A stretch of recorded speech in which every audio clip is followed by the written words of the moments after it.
নমস্কার বন্ধুরা, এপার বাংলার মুখরোচক রান্না চ্যানেলে সবাইকে স্বাগত। আমি কৃষ্ণাদি।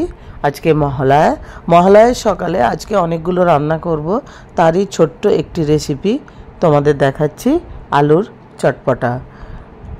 কয়েকদিন আগেই অনুষ্ঠান বাড়ি ছিল, অনুষ্ঠান বাড়িতে আমরা তিনজনেই পার্টিসিপেট করেছিলাম। সেখানে খুব সুন্দর একটি অনুষ্ঠানে যোগদান করেছিলাম এবং বন্ধু বান্ধবদের সঙ্গে আমরা কিছু ছবিও তুলেছি, তার কিছু ছবি তোমাদের সঙ্গে শেয়ার করছি। খাওয়া দাওয়া করেছিলাম, সেটা আমি করতে পারিনি। ভীষণ ভালো খাওয়া দাওয়া ছিল। তো সব মিলিয়ে একটা উৎসব মুখর আনন্দমুখর দিন কাটিয়েছি। তো চলে আসি আমি এবারে মূল পর্বে। আলু সেদ্ধ করে রেখে দিয়েছি প্রেসারে, জাস্ট একটা সিটি দিয়ে কড়াইতে তেল গরম করে অল্প একটু জিরে অথবা অল্প কালো জিরে দিতে পারো। গরম হলেই সেদ্ধ আলুটাকে এরকম কুচিয়ে রেখেছিলাম। চটজলদি হয়ে যায়, খেতে দুর্দান্ত লাগে।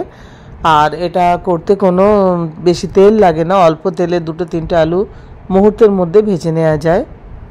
আমি একটুখানি নুন মেশাচ্ছি, তারপরে একটু বিট লবণও দিয়েছি পরিমাণ মতো, আর একটু হলুদ ছড়ালাম। হলুদ ছড়িয়ে হালকা একটু চিলি ফ্লেক্স দেব, দিয়ে মোটামুটি গ্যাস লো মিডিয়াম করে, খুব হাই করে রাখার দরকার নেই। আলুটাকে নাড়াচাড়া করে উল্টে পাল্টে দিতে হবে। একটু উপরে কড়া কড়া ভাব থাকলে একটু মুচমুচ ক্রিস্পি ব্যাপার আসবে এবং খেতে ভালো লাগবে, ভীষণ ভালো লাগে। এটা মুড়ির সঙ্গে খাওয়া যায়, আর রুটির সঙ্গে এবং গরম গরম ভাতেও খাওয়া যায়। চটজলদি সকালে টিফিনের সঙ্গে বানিয়ে নিলে আর কোনো সমস্যা থাকে না।